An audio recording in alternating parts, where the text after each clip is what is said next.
Blog Talk Radio. I've always felt different. I've always seen things, but when I tried to express them as a child, I was always told to ignore it. There were people that I didn't know that came to me and said, I have this message that I keep getting that I have to deliver to you. All of a sudden, out of the shadows, a homeless man just jumped right in front of me. And he said, I'm a soul just like you. I love it. I wanted to understand the universe and who and what we are and what are we doing here. We're all part of this amazing soul wave tapping into each other. This was a major life changer. You are a light. You have helped me a ton. Thank you. You've given me the courage to live more from my soul. Millions of people are awakening. So wake up with Michele Meiche. Be pleased to hear the best-selling authors and experts in the fields of cutting-edge self-help, personal growth, metaphysics, and spirituality. The soul path of awakening. Understand what living awake is. Hello, everyone, and welcome to Awakenings with Michele Meiche. It's great to connect with all of you here. Really, it is. Wonderful Wednesday, Wisdom Wednesday, whatever we want to call it, right? Wonder. I'm being in Wonder Wednesday. If you're new to the program, glad you found us. Welcome. We have the chat room, Sacred Space of Empowerment room. If you want to just hang out there as a guest, that's fine. If you want to ask questions and interact, you need to just do a profile with BTR, Blog Talk Radio. Just email and let's see, how is my sound? So we've got in the Sacred Space of Empowerment, also known as chat room, a lot of insights, great people, great conversations going on, and you can always ask questions there as well. Hey, Tammy, in the chat. All right.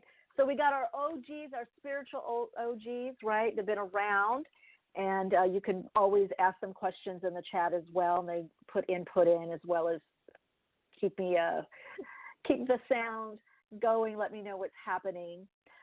If you are subscribed and you're returning, it's always great to connect with you and have you here. You really anchor the program. This program is co-created. It's co-created by thousands of people and their intention, and they're living more awake and aware and listening, whether on the phone or archives or in the chat. However you listen or listen live, you're co-creating this with us. Speaking of phone, you can call in at 347-539-5122 if you would like to get a reading, say hi, chit-chat, let us know how you're doing on your path. If you have questions, again, 347-539-5122. Now, some people are just listening by phone, which is great. So if you do have a question or a comment, you need to press 1 on your keypad, and that gives me an alert on the switchboard. It's kind of all gets done, it's a village, got Jen, Sadie, yay, Sadie the producer, guest booker, and Joe. So we've got quite a team here for Soul Playground as well as Awakening. So if you do have questions or comments, or you have email questions that you would like answered on air, please email awakeningspodcast@gmail.com. That's awakeningspodcast@gmail.com. That's the best. Some of you send me feedback, appreciation feedback, all good. Love it all. I just, feel so blessed to be doing this show. Bliss. Did do an Insta live little video with a reading, and also on Facebook if you guys want to check that out later. I am getting back to YouTube now that Yoshi is feeling better, my little fur baby, who is 15 years on the planet in this little fur baby body, and she's doing so much better. So thank you, those of you who have been inquiring. I want to give Jessica a shout out, who was saying to me, send in a long email, so I'm just going to kind of skim through it. Listening to you every week continues to be my eco-friendly saging process. Oh, I like that, sage. As you clear and cleanse my inner house, my psyche with your sage-inspiring evolutionary insights for my soul. So she's talking about receiving messages, and a lot of people are receiving messages, either by something that I'm saying, that I'm downloading, that I'm sharing, or something that, a call in, a listener, either they're asking a certain question or something they're relaying, or our guests. It happens a lot with our guests where they don't even listen to the first half of the program, and it's exactly what I've been talking about. And I'm sure, because today's topic, which I'll dive into in a little bit, is so going to resonate with our guests. We have with us today Marc Allen, who's also the author of Visionary Business.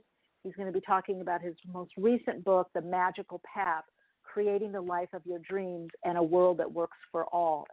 To me, that's just so Leo Aquarius. That's the new paradigm. That's the Leo Aquarius access.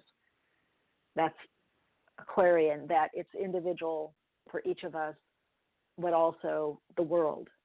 It's not just about us, but it's not just about self-sacrifice and the world and other people and being of service in that way. It's also about being in service to your soul. So catch us. Second half of the program, he will be on, and he's been on before, and he's a love, just absolutely amazing. And I've been reading his book, and it's pretty amazing. Gets into cutting cords of attachment, goes into breath work, meditation, how to use affirmations, so it's really working with the mental, emotional body to create the life of your dreams. And that's where we're at right now, everyone. All this intense energy, all this feeling held back, which I talked about a few years ago that would be happening in this time frame. And it's not punishment. It's not, you need deeper healing. We do, because we're not only healing individually, but collectively healing that astral connection as well, so that the etheric is clearer. So the astral body, the astral plane corresponds to the emotional body. It's the sticky glue.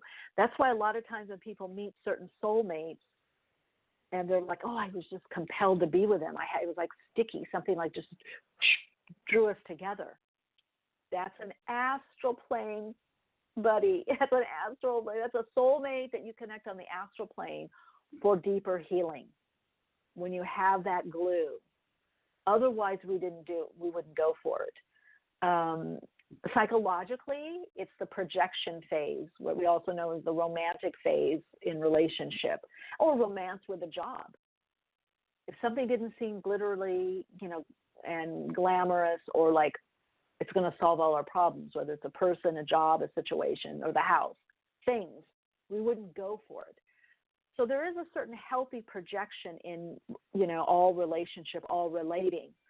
However, as we align more to the soul, we're getting out of over-projecting or living more by projection. You move into perception, which is also known psychologically, that we live through our world, or we navigate through our world both by projection and perception. When we're in the meditative state, when I am channeling, I'm in the highest level of perception that I can be in as a human being. So there's always going to be some filtering from experience or understanding, whether this lifetime, other lifetimes, other dimensions, or just a day ago, an hour ago, trauma, or things that we believe to be true, how we were raised, our family of origin, where we came from, our culture, our cultura, as I like to say. But the more that we get out of the binary aspect of expression and experiencing, more out of right and wrong, or it's left or it's right, the more that we get out of the binary and we open into the multitude, the plenitude of experience and expression, the less we're in dualistic thinking. And that's where our infinite possibilities come from. They don't come from the binary. Now, we have to go through the binary. We bounce around a little bit. But meditation, spiritual practice, prayer, visioning, visualizing helps us get out of the binary. And that's, if you guys read my blog post on soulplayground.life, the last blog post I did on the portal of light, the equinox portal of light, and that ancestral healing and clearing, and moving on different timelines. So what does this mean? Releasing certain soul contracts. Now, let's just be honest. On some level, there is really no us in a separate body sitting down saying, before I incarnate, I'm going to have these experiences. Okay? I mean, if it is that, then it's on an astral level or other planetary level. The closest we get to infinite source, the all that is, we literally are that substance. So we're not in physical form, and it is really more of quantum string theory, quantum physics. It's more of a mathematical equation, like the flower of life, that we happen to be. This energetic matrix with a soul, the blueprint, but it's a mathematical blueprint, right? And the esoterists knew this, the spiritualists, the Kabbalists know this. This is why numbers are so important in how they correspond, what they mean. You know, Freemasons, I mean, I know there's other groups, Rosicrucians, you know, those that work with the numbers and the symbols represent the pattern of energy, or we could say archetypal energy, right? You know, if you're going through the Empress initiation or Empress mode, or you're blending your Empress and your Emperor together, the divine masculine, the divine feminine, it has a quality to it. So one thing that will help everyone navigate this time is to begin to discern between emotions, which are binary in nature, and feeling and sensing, intuiting. I got a sense about this. I got a gut knowing. To connect more into that inner navigational tool that we are, which animal beings and children have this so splendidly until it's kind of moved out of them. Of course, it's not moved out of the animal beings. They sense. It's a smell. It's a sense, you know. And so for all of you, it's going to come through different ways. Basically, it's what I'm talking about is your intuition. It's learning to clear the inner and outer noise and rely more on your intuition for the big things in life and the little things in life, to get more comfortable in the not knowing, because the only part of us that doesn't know is the ego, right? It only knows what's happened before and potentially what could happen. And so to me, it's also like that, you know, I don't know if you ever saw that, was it Slider or something, where it's like the string theory, like there's these multiple possibilities that can happen. So we can get to our destination by different routes, by different ways. And so it's understanding that our higher self always looks for the most efficacious way. It looks for the way that is most not only expedient, but best for all aspects of ourselves, best for where we are, where we came from, and where we're going, that which is emerging. So as we're living more and more for the soul, we're really connecting more to ourselves from an energetic blueprint, right? Understanding what brings us more energy, what brings us more health, what brings us more love, which means what brings us more life enhancement, what is more life enhancing for us. That's what all of nature looks at. It doesn't look at, oh, that's bad, that's wrong. It looks at what is most life enhancing. And how can I have more of that? How can I grow or go towards more of that? And it's because when we get out of the binary, you know, and there's some great Vedic stories, scripture, Patanjali, I'm not pronouncing his name right. These stories of getting what we want or what we think that we want, and then it isn't what we want, or it isn't healthy, it isn't right for us. And getting what isn't right for us turns out to be what we needed to get to the next step. So really what we're talking about is just being more what I call soul-fueled and spirit-led, letting that spiritual or life force animating energy by the urge, by the nudge, by inspiration, insight, aspiration, letting that lead us more. And what's the fuel? Fuel is passion. It's fire. What fires you up? So there is a lot of right now really getting past what was passed on to us generationally, what our conditioned response patterns that we have, either through trauma, either through things that worked, or we were taught, or we were shown this, or we saw this growing up, or we learned this in school. We have all these like little recipes, these little ways of navigating through things. But as we're living more and more soul aligned and attuned, to the soul through the heart, connecting into those major centers, the gut, the heart, and the brain, right? As we're receiving these impulses, we become more of an instrument that's played different ways. We're like a guitar that could be played in flamenco, could be Spanish guitar, it could be classical, it could be, rock, hard rock, it could be folk, it could be bluegrass, it could be country, it could be quote unquote new age, right? It could be jazz. So there's a lot of ways to use that instrument that is us. But we won't know that until we attune and align to our true nature, which is that meditative state, which is kind of scary, right? Because the ego's like, oh, what's happening? Where are we going here?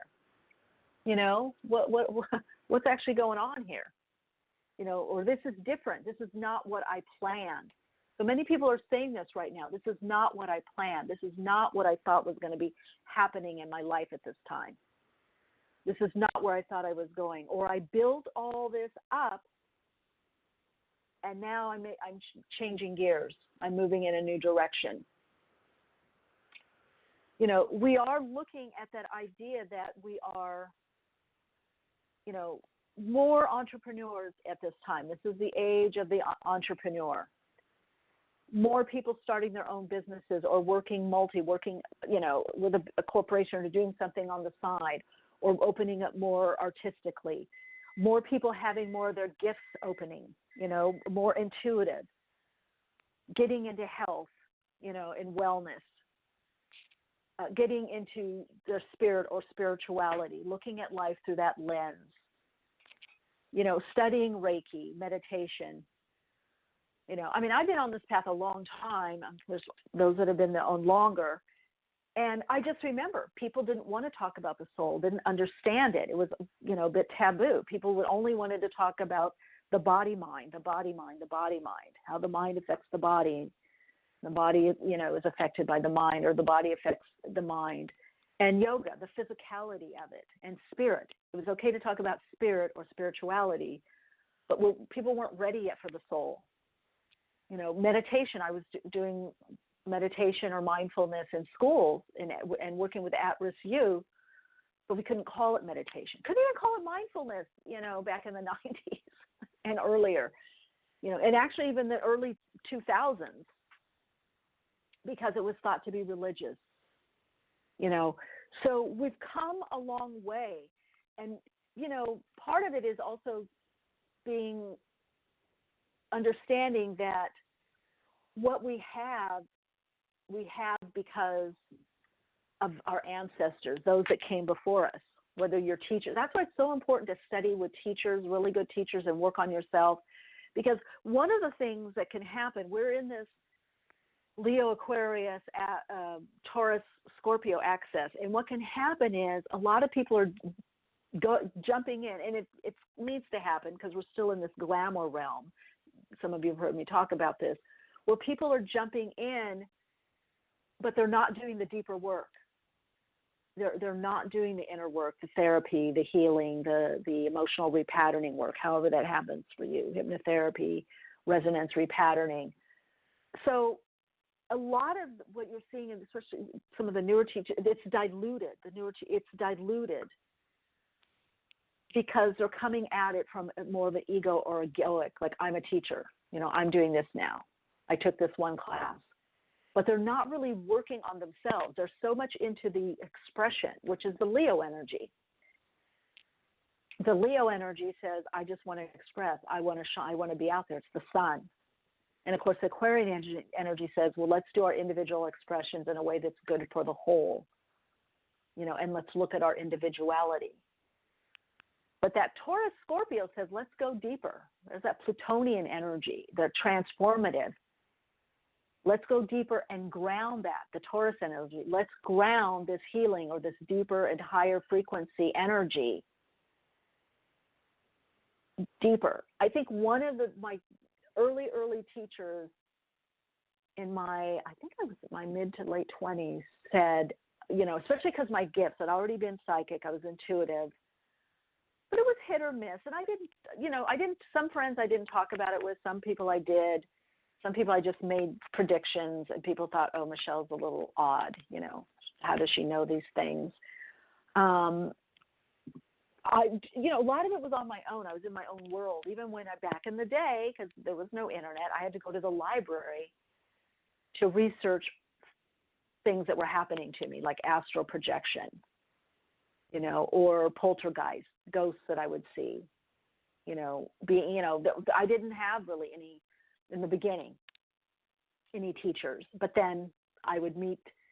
Well, this is interesting because my mom was very much into this, and I didn't find that out until as she was dying. Then she opened up with all this stuff, and we had this great, relationship talking about spirit and, the silver cord, and, although we would talk about how her father came to her and my grandfather came to me and my madrina did, so she had these experiences as well. It just, again, different time and different people, because I do know people in that age, my age range and stage, that their parents were more open, and talked about it. Again, just different experience, because what it did for me is it plunged me deeper into myself and my path.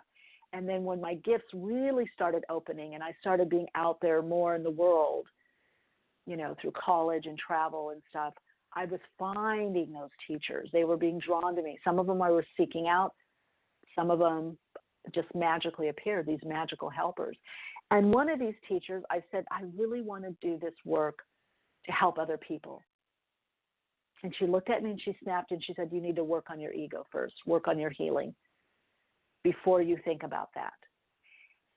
And this is why on some level, the old school teachers, the masters, they had it right in that sense, because what happens is you build up this transformative energy where you're able to even transmit, you're able to do energetic transmissions, or you learn how to do that. But it really happens because the template is clearer. So it is important to understand that and use your tools, no matter where you are on the path. Have your tools, have your people that you go to, have your classes, your workshop, your safe place. Have your altar in your house, or various positive triggers, whether in the office, at your house, in the bedroom, the living room, in the garden, in the car. I have a little Buddha in the car, traveling Buddha, and I have my amethyst. What is it that connects you more into your true nature, that makes you feel that interconnectedness to everything and everyone? That not only makes you think and see, but feel that you're not just from the infinite source of the all that is, God. You're not just from God or the Creator. You're not just part of nature. You're not just made from the same substance of the stars. You are that substance. And the interaction, there isn't one without the other. There isn't one without the observed and the observer. And so it's from that substance, but it's actually of the same substance. So as we're living, dipping more into this and bringing this more into our everyday living, we begin to see how we are these magical creators. And, again, Marc Allen, who's coming on later, talks about this, creating the life of your dreams. When we start getting beyond the conditioning, we're able to see and feel, most importantly, what's really right for us at this next stage. Not that, now some people, by the way, and I saw a post the other day, and it's so wrong, yes, you can be on a wrong path just as well as you can be on a right path. I've seen people I've done it myself, where I didn't actualize my full potential. And some people would say, oh, you weren't meant to. No. It was either wounding, something was going on that blocked from that level of unfolding. So it's the wisdom that knows, is this blocked? Am I not to go there? Am I complete here? Or did I get enough from this? Or am I blocking or stopping myself out of some kind of fear, misinformation, miscommunication within, misunderstanding? Is there a doubt? Is there a belief that says that I can't do this or have this? So please, don't get caught up in that. A lot of people, I saw this post and I was like, I wanted to comment on it and I didn't. Because we are living in a universe of polarity. There is dualistic, there is hot and there is cold. You can't say you're on the right path and there not be a wrong path. Now, we can course correct, absolutely. And some things that are very strong destiny issues, we will meet that destiny. Usually with inspiration or encouragement, usually something happens to help guide us. But sometimes we don't. So you have to make peace with that if there's a right path, there is a wrong path. But does that wrong path turn into the right path? That's where we're at right now, my friends. We're course correcting right now. For some of you, it's getting back on track, getting back on the right path. Some of you, it's completing something that you're done with. Maybe it wasn't as fulfilling, or maybe it used to be really fulfilling, but it's not as fulfilling now, or you just feel complete or done. So the ego can look back in those situations and say, oh, that was the wrong path, or that wasn't right. But that's where our wisdom comes in and our inner knowing, where no, that was the right path for that right time, that time. That was what I was meant to be doing. But that's changed now. So there's a lot of letting go right now. And the letting go is some of the fixed ideas.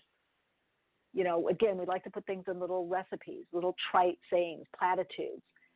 And the soul is saying, break out of that, break out of that. There's multiple realities, multiple ways of doing something or achieving something or expressing something.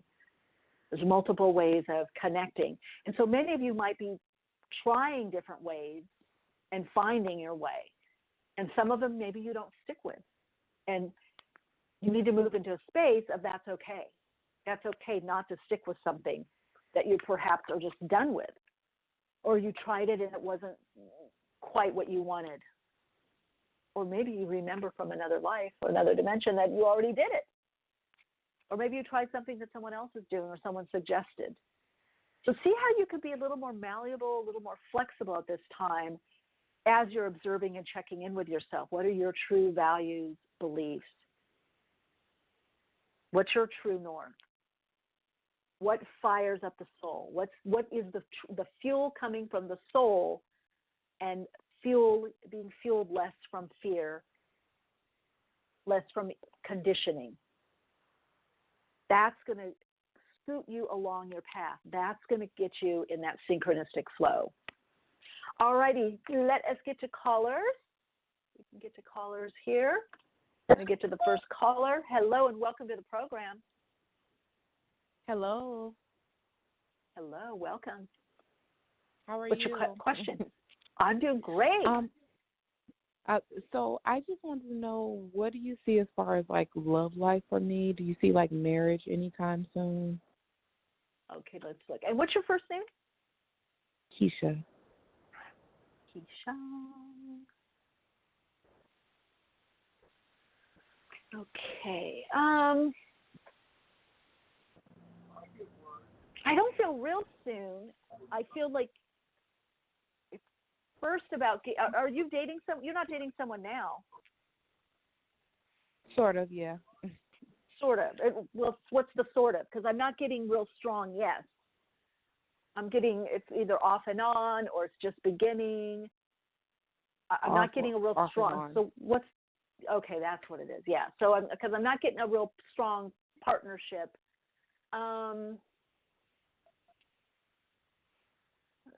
You guys are in different. Oh boy, you're learning a lot of. You're learning a lot of learning lessons about relationship and wounding and getting what you need and want and holding fast to what that is. Again, in a flexible way. And what I mean by that is sometimes we have to realize that certain people aren't going to give us what we need. Like we might have a certain idea or vision, but they're very important to us in our lives. And maybe we're meant to date them or connect with them. So I feel in this relationship, you're trying to make something happen or mold something to happen. Does that make sense? Yeah. Yeah. Honestly, you got to let go of that and see what really can happen. Because otherwise, I just see much more back and forth. So I know it's hard, especially with the old ideas of, marriage, pregnancy. Women it's like a lot of pressure, like time period. It's got to happen now. When is it going to happen? I feel for you, Keisha, you're learning a lot through this relationship, but I want to say it's mostly based on wounding, on childhood wounding. It's more of a wound made or trauma bonding. So you're replaying a lot of stuff or miscommunication or misinterpretation. You're feeling a lot of times misinterpreted, so is he. And so it's playing out things that you experience in your family of origin, and I feel also growing up, either with siblings or friends. It's not just – so you're learning a lot about yourself, but I really feel a big part of it is letting go of the agenda right now. Having the vision, yes, you want to get married. I don't know if it's this person, to be honest, because there's a part of you that's trying to let go of this situation because you're getting a little disappointed that it's so back and forth. It's up and down, back and forth.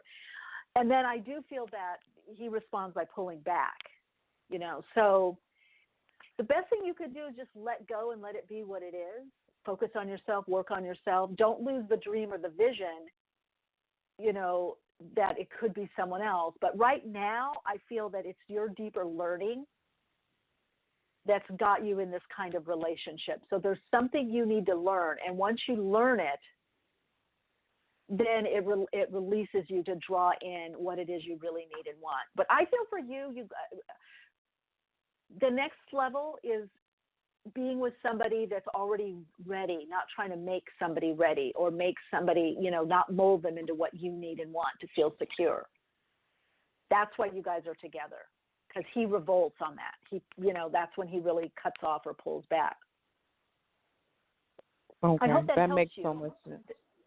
Does it? Yeah. Okay, sweetie. You said a lot. That's a good place. Yeah. Does it?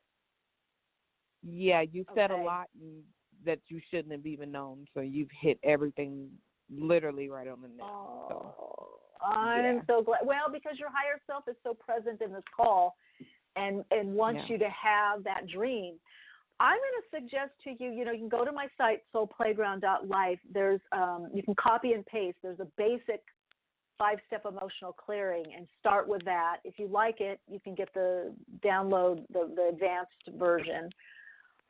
Projection perception is another tool that will help you. But don't let go of the dream. The dream is so beautiful and valid, but this piece has to be healed, to a certain degree. We're never fully baked or healed. We always got something, but enough so you're not playing this out anymore. Okay, that's where I feel your higher self is wanting to guide you. All right, lots of love and big hug to you. Okay. Thank you. You're so welcome. Bye-bye. Bye-bye. Hello and welcome to Awakenings. You're on air. Hi. I am calling because I just Liliana. Hi, Liliana. Welcome. Hi. Hi. So I just wanted to know, my boyfriend and I have so far it's a great relationship. He's been really understanding of my traveling a lot for fun, and it's going really well. And I have a timeline of getting engaged, which is the end of this year. So I'm just thinking, can you tap in and see if things will go smoothly until the end of the year? Now, why do you have that timeline? Whose timeline is that? Is that you? Because I'm in my 40s and I want to have kids and I just don't want to waste my time. Did you hear Did you hear what I said to the next caller? Yeah, no, but it's different. Like, I'm really at the age of, it's either now have kids, and I've known him for over 2 years, so it's more than enough. If someone doesn't want to be with you, you got to move on. You can't just, when you really want something, there could be someone out there better for you. So or not. I just can't read his mind. yeah, but I can't read his mind, obviously. But everything's going really well, and No, I got that. But it's not about him. It's about you. I don't see the engagements in end of the year. Okay, to be honest. Okay. Yeah, I do feel everything is going really well. I do feel that he likes where it's at. I do feel he's been picking up cues from you. I do feel you could be going on some kind of trip or holiday that he has planned. Yeah, it's about you. It's not, my mom had her last, child at 45. I have a friend that had one first at 47. I have two clients that had kids naturally, no in vitro, at 50 and 51. And my manicurist naturally had a child at 55. So it's, people are all over the place. I do feel your relationship, I agree with you, I feel it is going well, but I feel like your timeline, you have an inner timeline, I don't feel that is the same as his timeline. I do feel like there's something special he wants to do for you, and I hope you stay open to it. It feels like a bigger trip is coming for the two of you, something that he's planning. This guy is very,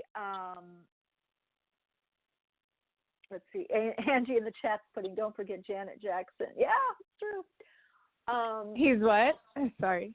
She put Janet Jackson, I guess, had a natural. Yeah, some of them were in vitro, but some are also without fertility help. Somebody in the chat is responding. We live together, and we've been doing, IVF for some time. So I'm going to do it again for the next few months. Okay. Yeah, I feel like there's something he wants. Have you gone on a really special trip? There's something he's planning for you. I don't know if it's a birthday, if you have a big birthday, what you could consider. But there is some kind of, I feel like he's very much, what I was starting to say, he's very much in, sentimental and commemorating things. So if you have an anniversary, is it the anniversary that I'm picking up? Is your anniversary? No, the anniversary is March 30th. I do have a trip, but I'm going to this weekend. But I'm going. It's a detox medical, kind of one of those hotel spas, in Germany. Him. Here's the thing. I feel he's going to do something special for the anniversary. I feel like there's something special that I didn't know if anniversary, birthday, it's something celebratory where there is something planned. And I feel that the engagement could come with that, or I feel the first is the celebratory event and then the anniversary. He has a side to him, I feel, that's very sentimental, but also certain things at certain times, like he's not going to want to do something on, a Christmas or Hanukkah because that's for that day. Do you see what I'm saying? Yeah. He maps things out.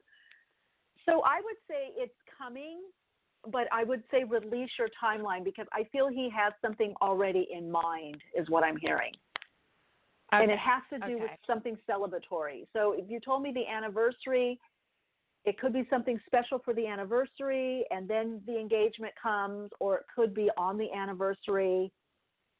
He's like that. Yeah. That's him. He's very big into that kind of, commemorating the time, the event, the 6 months, the year, the 2 years, the 5 years. Yeah.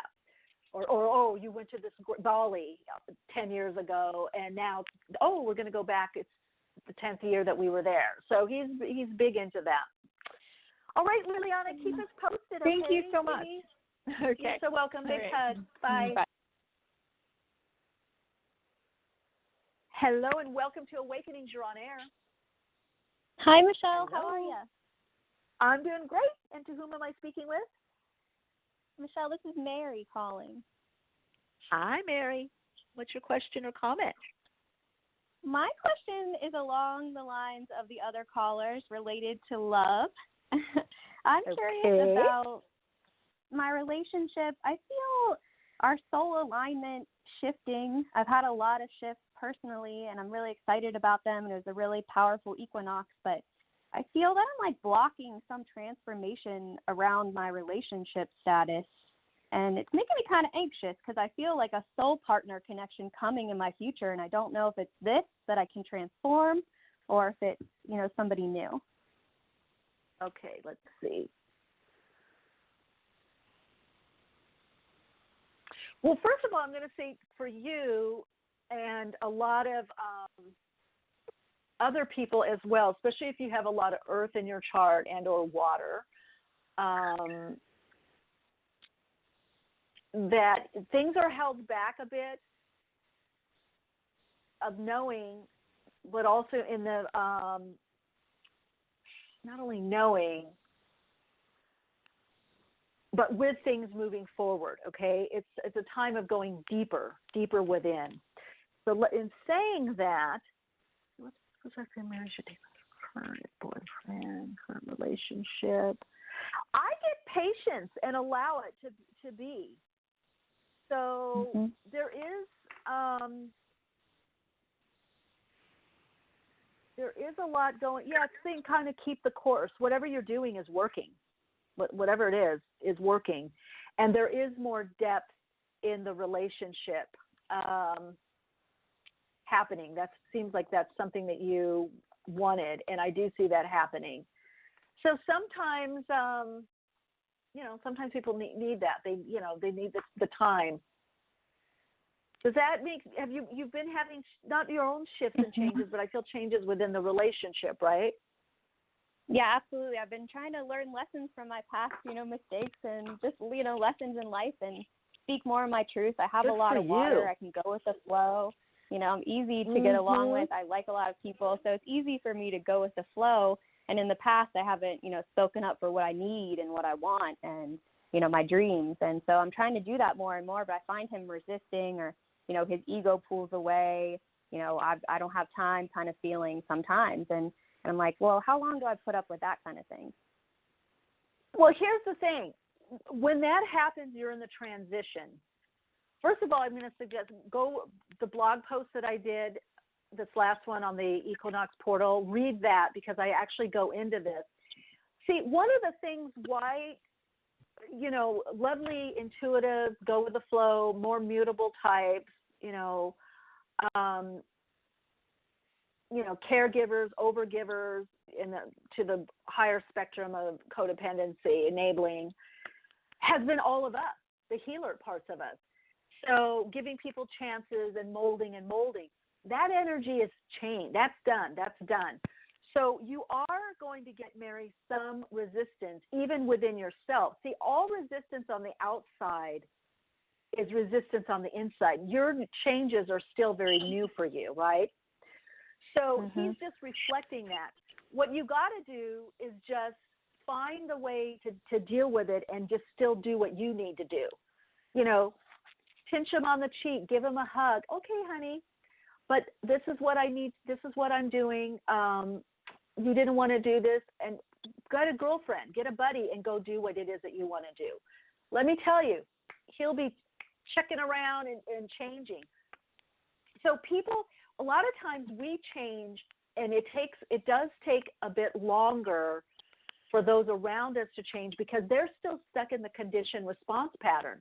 They don't yet know how to respond just intuitively or naturally. And so people get resistant, they get, angry or just kind of annoyed because they have to respond naturally. They have to respond organically. And they haven't been doing that probably their whole life and the whole time in the relationship with you. So I do see growth. I feel like Taurus time, there's probably some kind of fork in the road. This guy doesn't change quickly or easily anyway, so you're not looking at someone that's just diving in and doing their own inner work, You got that right, yep. Right? So that's what you're working with. He's not, it's like years ago, one of my mentors and teachers, therapists, and, I was like doing all this transformational energy, healing work and energy work and therapy and all, And I remember saying one time to him, I'm like, God, I'm doing all this change. I'm living differently. And what the people around me are not. What the heck is going on? And he looked at me and he goes, well, why would they? And I went, well, why wouldn't they? And he goes, well, they're not doing the inner work. They're not doing the therapy. So some people will respond to it later at some point, some juncture. And it's not years. The more that we don't try to change them, the more that we're just in our flow, but still asking for what we need and want and having those boundaries, because we allow them to show up, they will change. But when we get in there and try to enable or manipulate the timeline, so to speak, the time to change them, we're taking the focus off of us, and then they're resistant to us instead of their own inner resistance to healing. So find the way. That makes a lot. Because see, if it doesn't bother us, like I have a friend, like years ago I dated somebody that was so grumpy, which I find cute because I am there. People that know me, it takes a lot for me to get mad. I can get mad, boom, if I'm backed in the corner, but it takes a lot. And I basically, even if things are going horrible in my life, at times that they were, I always have this little joy spot. So I'm pretty even keeled, I'm not moody. So for me, being around someone that was moody was kind of interesting and funny and odd. And I handled it with humor. And a friend of mine said, oh, I can't handle that. I can't. But I was thinking, well, because they're moody. See, because if it doesn't bother you, if you don't have the emotional charge, it doesn't bother you. If it doesn't mean something, like, oh, they're moody towards me or they're grumpy towards me. Yeah, they're just grumpy. And one time he even said, oh, this must be hard for you. And I looked at him and I go, no. I said, you're grumpy about yourself. I go, whatever. I'm in my little bliss bubble over here. And he just laughed. He goes, I don't understand that. I go, it's funny to me that you're grumpy. You're grumpy when we're at the beach about something, about the sand, when there's sand at the beach. I go, but that's okay. That's your experience. So people can shift, when we allow for the time to shift. And that's where I feel you are with this relationship. You're shifting and you're creating the space or allowing the space that allows this person to shift as well. Beautiful. So when I Thank you get so the much, best Michele. perspective, you're welcome. I'm just keep doing what you're doing. You're transforming change, and it will rub off. It will rub off. All right. Take good care. Yes, I feel that. Thank you so much. Bye-bye. Bye-bye. You're so welcome. All right. It is that time for our Awakening Dialogue. If you didn't get your question answered, I'm here. Hang on, though, because we're going to be talking about transformation and transformative change. We have with us now Marc Allen. He's an internationally renowned seminar leader, entrepreneur, author, and composer. He co-founded the New World Library with Shakti Gawain. Many of you know of her in spirit now. In 1977, and he's guided the company as president and publisher from a small startup to its current position as a major player in the independent publishing world. His recent book, what we're going to be diving in, is about the magical path. He also is the author of The Greatest Secret of All, The Millionaire Course, Visionary Business, and others. You can go visit him at marcallen.com if you want to get a visual on Marc. But today we're diving into the magical path, creating the life of your dreams and a world that works for everyone. Welcome to the program, Marc. It's so great to have you here. Oh, thank you, Michele. I appreciate it. Yeah. I've been reading your book. I've been diving in. It's got a lot. I'm an earmarker. I love earmarking pages, especially when it's paperback. It's so chock full of not only uplifting, but I feel like being able to redirect one's energy. I mean, I do this for a living. I work with people. I came to a point in my life where I'm like, I need some insight. I need what's going on. I'm stuck in this certain area. It's the mindset. And I found your book.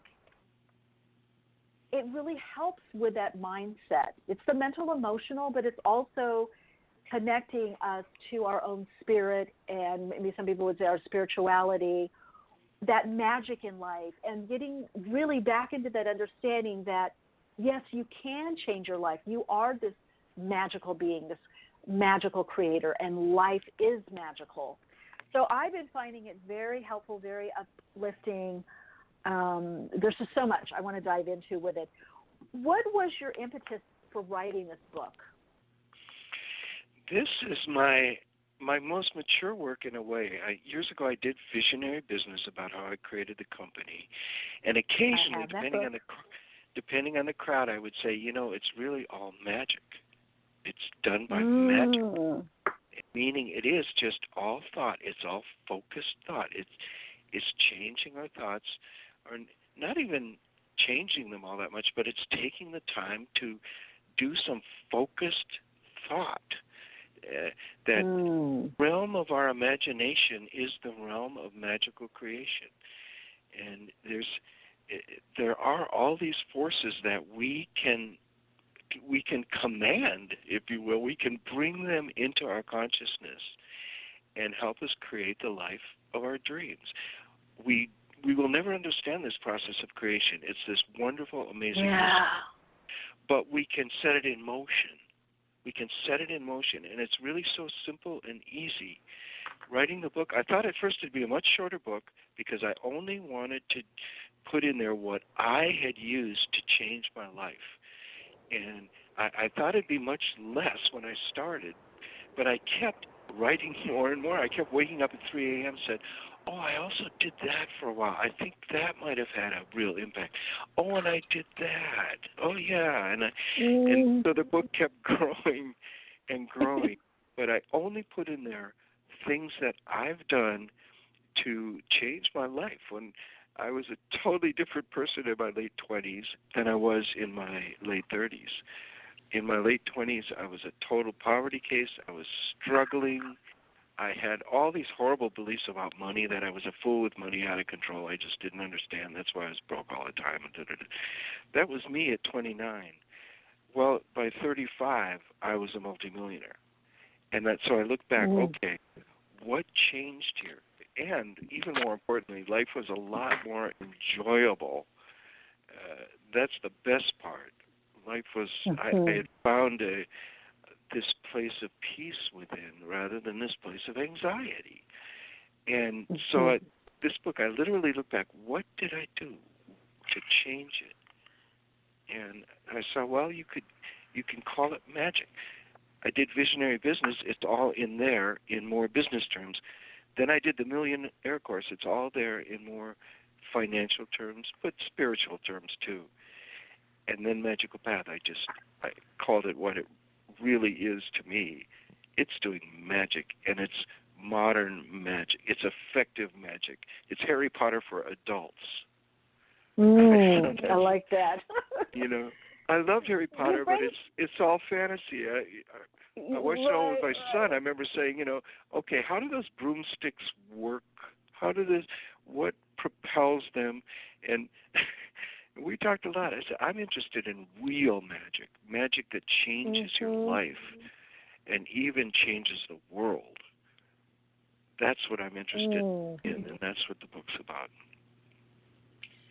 I love it. Now, you raised a good point, because I think the ego would sometimes stumps us, and the cognitive thinking, we try to figure out, is this going to work, or why does it work? And then when it starts working, and I agree with you with that intentional focus, that something magical does start happening when we start, I call it naming it and claiming it. But it does work. It's so interesting that, and maybe it is that, metaphysical or quantum physics maxim that, where we put our energy, where our attention goes, energy flows, or that quark theory, like wherever you look at, that's what you see. You didn't see it before, but you weren't looking at it. What do you say for people? Because I've even been there where you're trying to figure it out. You're trying to make a plan to move forward, and you're putting it together, the to-dos or this, whatever you're doing, because you think that's going to work, or what you did before. But your magical path or the mountain isn't necessarily that. So how does one move into, maybe it's the belief of it and using it, or recognizing what is the guidance that someone is getting to create the magic? Mm-hmm. The older I get, the simpler I see it. I think now there's a whole chapter on the Kabbalah in the book, and I've gotten some real flack from real traditional Kabbalah scholars. Okay. One literally said, well, you really can't study Kabbalah until first you study the Torah for 20 years. And then, you know, and I said, I'm sorry, that's not my path. I'm impatient, I'm lazy and impatient, and I'm not going to wait 20 years before I start anything, you know. And, but the central teaching of the Kabbalah, it sums it up in a really brilliant way, I think, where they say it's all about the tree of life. And the roots, it's all about creation, how creation really happens. The roots of the tree are upside down. They're on these high spiritual planes. Then things get more dense and you get into the realm of thought, and creation becomes a thought. Then it gets even more dense and becomes a feeling. And then finally it gets concrete, three-dimensional reality. The tree of life has three main pillars. There's the left and right and central. And left you could call the female, and right you could call the male, or however, whatever vocabulary you get into. But basically when they come together in the center, that's when creation happens. So first creation, the best creation, is a spiritual impulse. But then when we focus on a clear idea of what we want to create, what we have to prevent then is going off to the left or off to the right, going into other. If we keep our thoughts focused and don't let any kind of anxiety, or, you know, anxiety will arise, that's fine, but you get back to that focused thought. And that's true of thought. So you keep that focused thought and don't get off into too many other things that take you off to the left or right, you could say. And then it's the same thing with, then once we have that focused thought, if we keep that central emotion of love behind it, and we don't get into negative emotion, or if we do, we get back to the love. Or even, you can even get like too positive. You can get, there are a lot of people that get too excited and too euphoric and too even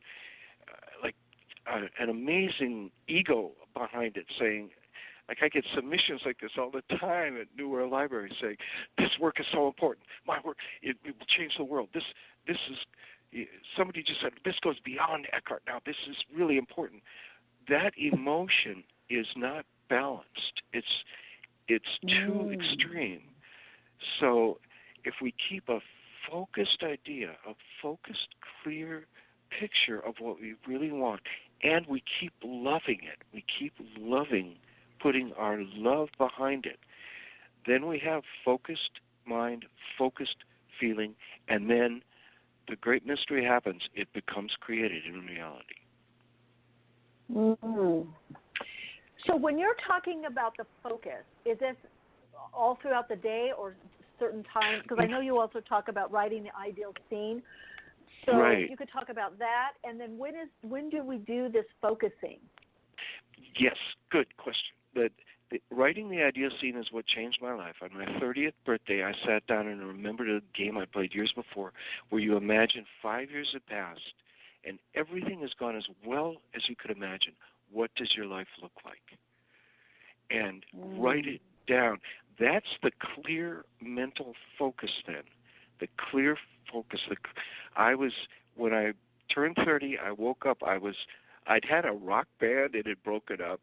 I'd done yard work, it lasted a day. I had done dishwashing, and I was a busboy, and I got fired for being too slow. I'd done all these things in my late 20s that just, nothing was working. And I woke up, I had no job, I had no income, I had no family support. I was scrounging every month, a word we use all the time, to pay the rent. And that was my life. And I turned 30, and that was a wake-up call for me. This voice said, you're 30, you're not a kid anymore. What are you going to do? And I sat and I wrote my ideal scene. I imagined being 35. And much to my amazement, because I'd had no business experience, I'd been a musician, I'd been an actor, I'd been a Zen student, Tibetan Buddhist student for 3.5 years in my 20s. I'd done all these things. But I had no interest in business, never taken a course or anything. Much to my amazement, what spilled out was I have a successful publishing company that cruises along, publishing my books and my friends' books, and I record my music, and I have a big white house on a hill in Marin County, which I lived in a slum apartment in Oakland, not a nice part of Oakland. Marin is across the bay. It's beautiful, beautiful. This was my ideal scene, my dream, and I got that clearly in mind. By the end of the day, I really think, in a sense, I was a different person because I had a vision and a goal. And the first steps toward everything in my vision became very obvious and simple to take. Start a business, start writing a book, start recording your music, start learning about real estate. It was all starts because I had nothing going.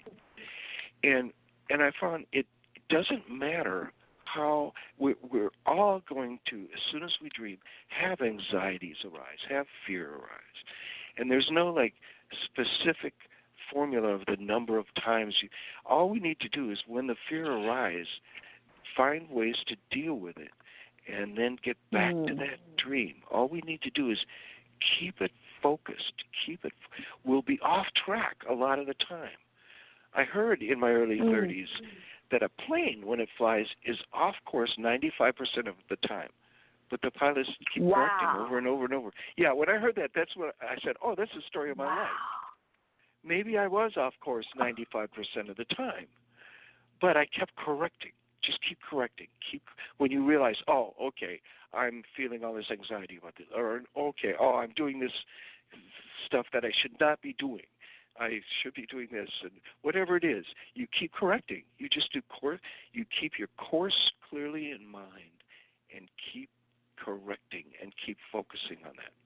So it doesn't have to be all the time at all. It can even maybe be 5% of the time or less. But if you keep coming back. I love that. Yeah, me too. To keep coming back. So that's good. Yeah, so then it's not, it's all over, fait accompli, because I know a lot of times people will say, oh, I missed my chance, or I'm on the wrong path, or how am I going to get back? So you're saying that doesn't really matter. It's like, is it going back to that vision, going back, right. Course going correct? back. And rewrite it if you have it on one page, your ideal scene, and keep rewriting it if necessary. I didn't change mine much, but things would happen, and I would change things.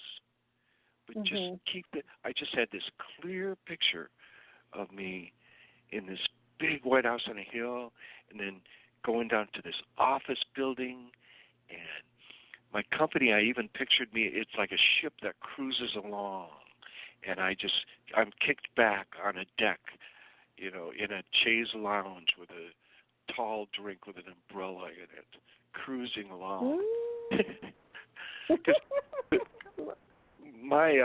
A pretty unique thing I added to my ideal scene is at the very top I put in this affirmation I'd heard from this Unity Church minister named Catherine Ponder, who wrote a bunch of books in the 70s. Oh, I know Catherine Ponder. Yeah, I started my ideal scene with the words, in an easy and relaxed manner, in a healthy and positive way, in its own perfect time for the highest good of all.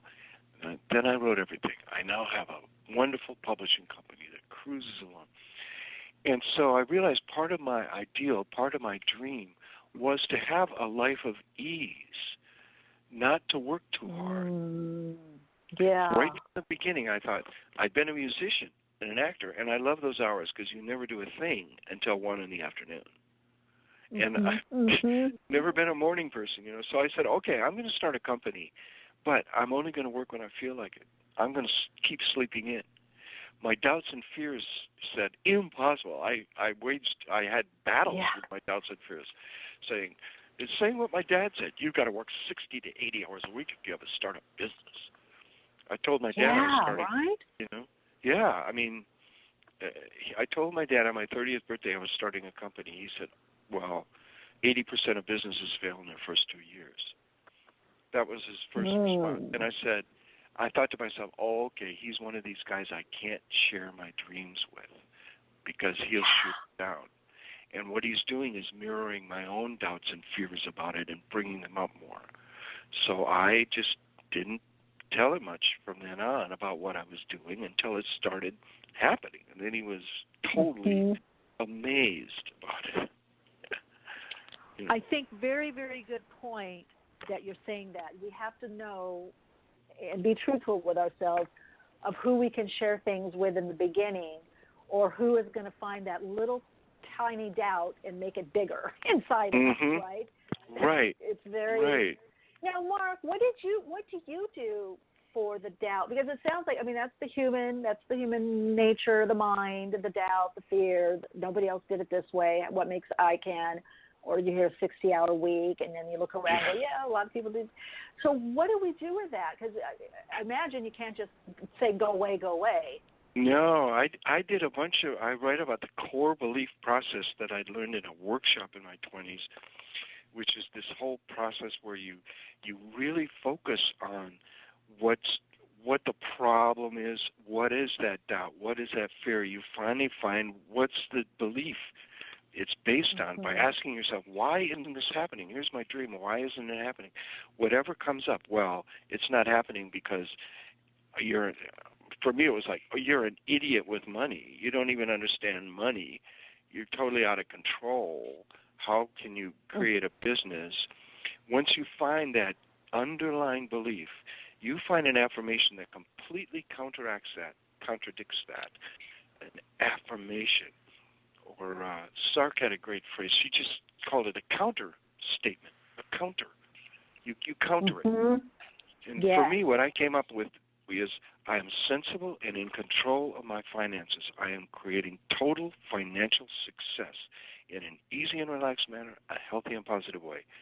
I said that in my early 30s a couple thousand times. The other thing I did right in the beginning, I remember, I dialogued with my doubts and fears.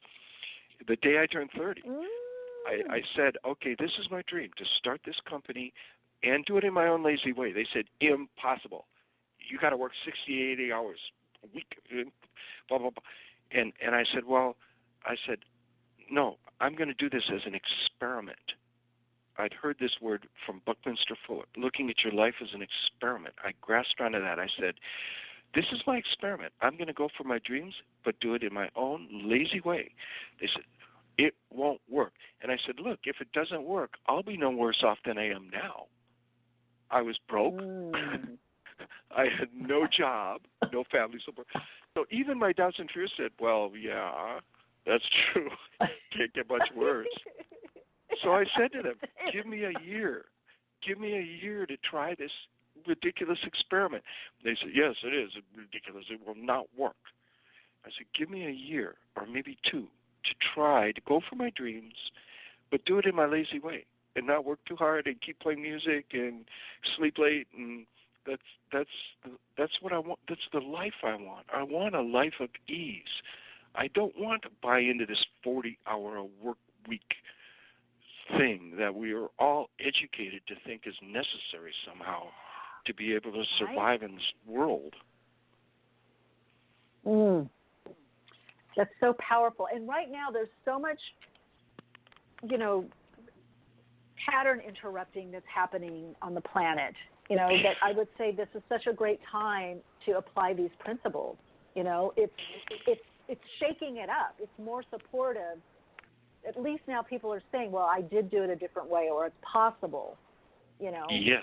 10, 20, 30 years ago, that wasn't the case. I mean, you did the work week, and then, 20 years, 25 years, you got the watch, at the end, and that was that.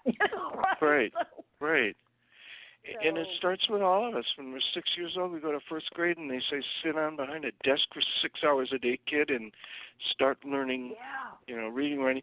And that, so we're all just indoctrinated. We're brainwashed thinking life is a struggle. You've got to work hard. So many people really believe 40, 50 hours a week of work are necessary. And the thing about our beliefs is they are not true in themselves, but they become true in our experience if we believe them. So the people that believe you have to work 60 hours a week, they do. They have to work 60 hours a week. And that's sad. I said, I want to challenge that belief. I only want to work when I feel like it. I work maybe 25 to 30 hours a week. Though it's kind of late. It's not really work. I goof off a lot. I tell a lot of stories around here. I distract a lot of people. I've got 18 people working in this public. I'm a terrible distraction. I walk around and tell stories and stuff. And I love it. So I don't work too hard. I don't like the phrase hard work. I don't like hard work. I like easy work. I like a life of ease. Look at all the great masters of art, say. They do it with ease. Look at Jimi Hendrix playing a guitar. Total ease, That's mastery to me. You do everything with ease. I want to do everything with ease and comfort and joy. And if I'm doing something and suddenly it's not fun anymore, I'll quit doing it. I've cut off conversations with people in the middle of, they're pitching a book or they're whatever, and at first it's okay, and then suddenly it's not fun anymore, and I'll just say, I'm sorry, this isn't working. I just try to, my dream, my goal, my ideal is just follow my energy every moment. Yeah. And do what I want to do. And so I'll be home and I'll do some writing, and then I'll just stop and I'll go play music or just go do nothing. I take a lot of naps. They're very good for your health. People that take naps have 40 to 50% fewer strokes, heart attacks, and they live longer. I love naps. I'm a big nap person. I love naps. Good. Oh, my gosh. Yeah. Oh, yeah. I think, Yeah, I just heard this study. Very good for your health. What's the study? Very good, yeah. You're this visionary, and I feel like what you're espousing is so new paradigm. It's so connecting into that, even the nap taking. I call also Einstein thinking. You're getting into that meditative state. You're giving. It sounds like, and you're working. And what I love too that you're saying, you're working with the wounding or the egoic. You're talking to the doubts, the fears. The preponderance of the left side of the brain saying, okay, give me a chance, let's try it this way, let's do it. And so it sounds like you're so fully engaged in your life. It sounds like you're so fully engaged in the magic, really. You're engaging the magic, sounds like. Yeah, that was part of my ideal scene. Just this, I have this simple, clear visual picture, and it had started the day I turned 30 of me just enjoying the moment, enjoying. Literally, my company, I see it like the ship cruising along, and I'm laying there with a drink. I'm not working. I'm not even working. And I've created that. I don't have to be here in my company for it to just continue working fine. I don't have to be here. It works totally without me, and so it's that dream fulfilled. Now, those visual images are so important. I do remember the first 2-3 years, the image I had was I was a little tugboat pushing this big ship, trying to get it moving, and it wasn't moving. That was the image I had. And that was true of the business. The first 3-4 years, it lost money. It wasn't going anywhere. We didn't know what we were doing. None of us had any business experience. It was started with a bunch of musicians, and Shakti Gawain had been a dancer. My friend Sky Canyon was a musician, and we were all artists and musicians and stuff. And we started a company. We didn't know what we were doing. And I kept having that image of push, And then I realized, I got clear on that image. I said, okay, I got to change that image. I've got to see the ship start moving. It's got to start moving and cruising under its own power, because I want to have that drink laying in the back on my chaise lounge, you know, and let it take me for a ride on a tropical vacation, you know. Now, Mark, you talk about something in your book, and that miracles will follow miracles. Yes, and wonders will never cease, because all our expectations are for good. Yes, I wrote that. I remember the moment I wrote that. That's interesting. You zero in right on that. One day I was just walking around the house, and I realized, I thought of my ideal scene, and I thought, I've attained it. I have the big white house in the hill. I have the company cruising along. I only work when I feel like it. I don't show up when I don't do Mondays. I don't do mornings. I only show up when I feel like it. I've attained my whole ideal scene. I'd written several books, recorded music, and I said, okay, you know, it's accomplished. What's next? And then I just got quiet. That's where all good writing comes from. And those words appeared. I wrote them down. Miracles will follow miracles, and wonders will never cease, because all your expectations are for good. Wow. That's so powerful. And I do find that whatever it's synchronistic timing, when we start living more magically, you know, and when we get that insight or inspiration, whether it's somebody talking, you know, a movie or something we saw, we read a book, something does happen, doesn't it? That things start kind of linking up. You know, we think of that person they call. We want that opportunity. It comes through. Right. And what is that? But it's so true. It's like magic. Einstein talked about that. Yes, so many people have talked about that. A lot of people talk about the power of an afternoon nap, and how so often, if there's a problem beforehand or whatever, they have a nap, and then the solution just arises. Well, we all do this when we say we'll sleep on something.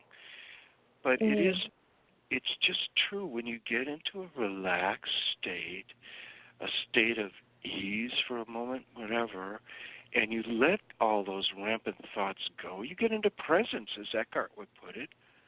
You just relax deeply in presence. And then what emerges from there is always the next best thing to do. The stuff that emerges out of there, it simplifies problems. Okay, I love Eckhart. He says, you know, when you're in presence, there's no problem ever. There's no problem in our life. Things will come up that will be a situation that we have to deal with, but it's not a problem.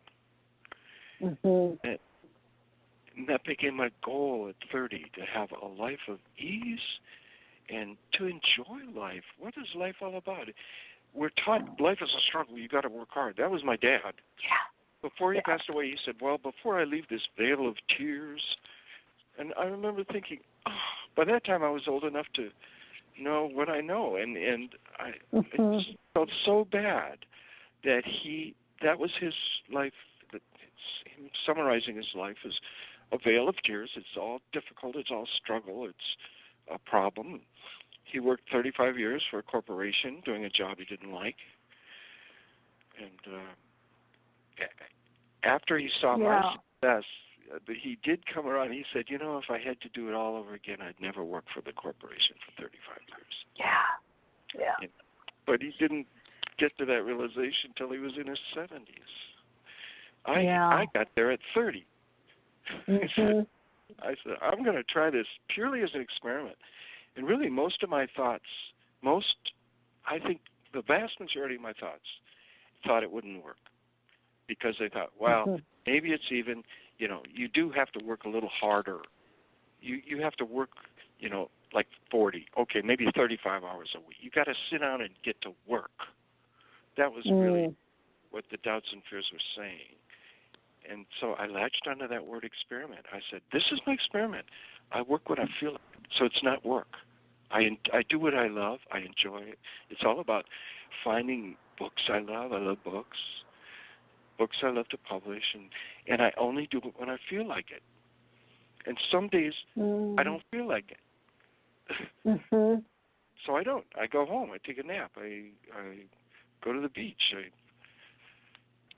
I remember one day, little example was, I remember people called me from the office, said, "Oh, you got to come in. There was this author that I needed to deal with. It was a main author for us, and there was a real problem, and I had to come and deal with it." It's one of the few times they've ever said that, "Oh, you've got to handle this, and Mark, you got to be here at the office. Come on, come in and handle it."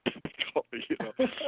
And I said, okay, I'm coming in. And so I waited till my usual time to come in, like 1 o'clock or whatever. And but I take a right turn to go to the office, and my car just went straight, and it went up this hill into this totally open area where I go meditate sometimes. And so I said, okay, well, I guess that's what's happening.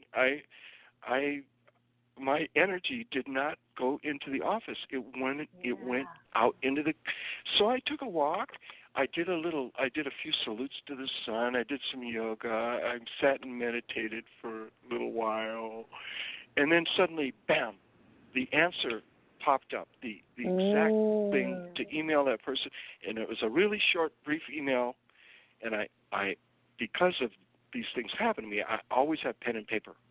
Now it's good. People with cell phones, you can do it. But I always carry pen and paper to this day. And I just whipped out, I wrote the email in about 30 seconds, and then finally went into the office. And I said, I got it handled. It was handled. And that's the way it works. It really does work magically. If you just relax, really try to go with the flow of your own energy. We're denying our own energy a lot of times when we say, I got to work 9 to 5. What if your body doesn't? Most people, on Monday, most people don't want to work 9 to 5. Right. I don't. I don't. I take it every Monday off. I never have any plans on Monday except to get a 2-hour Thai massage is what I've been doing. Oh, that's nice. One of my faves. That's very nice. Yeah, Monday's my transition day from whatever I was doing before. I'm in the moment, and then my other stuff starts Tuesday on. So I might draw, I might paint, I might write, I might do video. I don't know. It's whatever is coming to me, or I might do nothing. Absolutely nothing. That's a good idea. Right? It's transition. You've got to transition. Otherwise, it's too harsh of a transition from a weekend, into even if I don't do anything but hike. I really feel like as I'm talking to you, God, your book, your philosophy, your vision, how you're living is so needed and necessary in the new paradigm. It's where we're all being guided to go. The not cramming, the getting out of our own way, getting relaxed, the ease. You went into that meditative state or state of whatever, true nature, power and presence, whatever. But instead of rushing like, I have to go handle this, let your energy take you. And then just like magic, boom, you had exactly right words to say. Oh, my gosh, I love it. I love it. It's so, because that's where we all need to, that's where we're going. That's what's here. That's what's up. That's the real deal. And it sure is a lot more fun. It's a lot more enjoyable. I'd been a musician in my 20s. I loved being a musician. I admire anyone who can have a career just making music, make it work for them. And I was, okay, I'm going to start a company, but I still want to enjoy what I'm doing. Yeah. I want to have fun. I don't want it to be a struggle. Do you think being a musician and an artist, helped you align to your flow, follow your own energy? Does that have any bearing? Maybe. I think maybe. I mean, I sure loved, for a couple years, I had a band, and that's all we did was play. And it is a type of meditation, that's for sure. And you do just get into the flow and play with ease, and that's exactly what I wanted to bring to business. Mm. And you also talk about prayer and mantra, and I guess maybe for our listeners, what is prayer? You know, it's just another way to focus your mind. There are so many ways. There's so many. As I wrote Magical Path, I thought, I've done so many things. They all end up with the same result of focusing your mind. Begin with the end in mind and keep the end in mind. So it's wonderful to pray for it. It's wonderful to do mantra, affirmations. In the beginning was the word. Affirmations are incredibly powerful. I started saying, I am now creating a successful company in an easy and relaxed manner, in a healthy and positive way. I am now creating it when I had nothing happening. But I started focusing on that with affirmations and prayers. I have literally prayed for things. I remember in 99, I was walking around my big house on a hill, and I started praying. In the summer, I've achieved my ideal scene. Life is wonderful, and I want to take a quantum leap, financially and emotionally. I want to really be peaceful all the time, and I want to make serious money. And that was my prayer. It was that open-ended. I literally started praying to take a quantum leap in my finances and in my inner peace. And a week or two after I prayed that, I don't even know how many times I prayed it, once or twice or maybe every day. I don't even remember. I don't think, I'm totally undisciplined. That's been another goal of mine always, to be completely undisciplined and lazy. So I prayed at least a couple times for it, but enough to impress it in my mind, obviously, because a week later, the power of now fell into my hands to publish. And I just knew that was the answer to the prayer. I knew immediately. That book is so powerful and so magical. I knew in the first 30 seconds of starting to read it that this was the answer to my dream, my prayer. And it was. Do you find with the prayer so you've got that focus, that intention, the mind, and then it sounds like there's an openness or a receptivity. You're waiting to see what's drawn in. Is there a receptivity or openness? What is that? Yeah, I really think it's just you get that clear idea and you keep your heart behind it. You keep your love behind it. Your love is the focused, central, powerful emotion. And once your love is underneath that clear idea. So, in other words, you have to do what you love to really make it work. Real magical creation, you have to do what you love. All these people that are doing something, well, I don't really, I've had so many people say that, well, I'm doing, this makes money and I don't really like it that much, but I'm good at it, so I'll do it. I just wince. I think, that's so sad. Because when you do what you love and you keep focused on that and you dream of what you love and you keep that love behind it, and when you find yourself getting off into anxiety or fears or doubts or whatever, you keep coming back. I remember our company almost went bankrupt in like 3 years into it. Our distributor collapsed and whatever. And I got a new book back from the printer. They always FedEx a couple copies. And I do the same thing. When I get a book back, I take it up to my office, and I close the door here to have privacy, and I sort of fondle the book. And I look at it, and I just love it. And I think of everything that went into it. And I remember we were almost bankrupt, and we got this book in, and I took it up, and I remember saying, I love doing books. I just love them. I love everything about doing books. I'm going to continue somehow doing what I love. Even though our distributor hasn't paid us in 6 months, we lost all this money, we're totally scrounging. I had no salary for 5 years.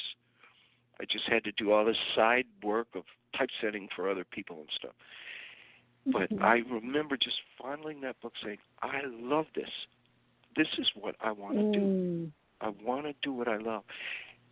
That clear vision of I want to publish books and the love underneath it is exactly what led to the success of the company that culminated in the Power of Now. It still is the greatest book we ever published and greatest book I ever read, and we've sold over 7 million copies in the U.S. alone in like 40 different countries, and it's been awesome. Oh, Marc, this has been awesome being with you. We're winding out of time on this level for now. This has been so magical, and I know so helpful to our listeners. People have been putting in the chat, they're feverishly taking notes, and just amazing. I'm so glad you lived it, but you're writing it down so that people can, be inspired, and you're giving this entry into the path. So really appreciate you being on Awakening. Thanks so much for being on the program. Really appreciate it. Thank you, Michelle. It's my pleasure, really. Thank you for all you do. Yeah. Oh, I love it. I would do this no matter what. Great. So inspired. Thanks, Marc. Thanks for being here. Thank you. All right, everyone. That was Marc Allen. We were talking about his most recent book, The Magical Path, Creating the Life of Your Dreams and a World That Works for All. Can't really, talk so much about this. You really have to just read it. It's really, really aligns you and gets you into feeling the magic of life and really knowing that you're this amazing creator being and feeling it, connects you to your passion. Anyway, The Magical Path, Creating the Life of Your Dreams and a World That Works for You. And that's by Marc Allen. You can find out more information by going to marcallen.com, and that's MarcAllen.com. Whoa, love all of you. I love our Wednesdays here. And as always, continue to shine your light, share your insight, and of course, keep awake.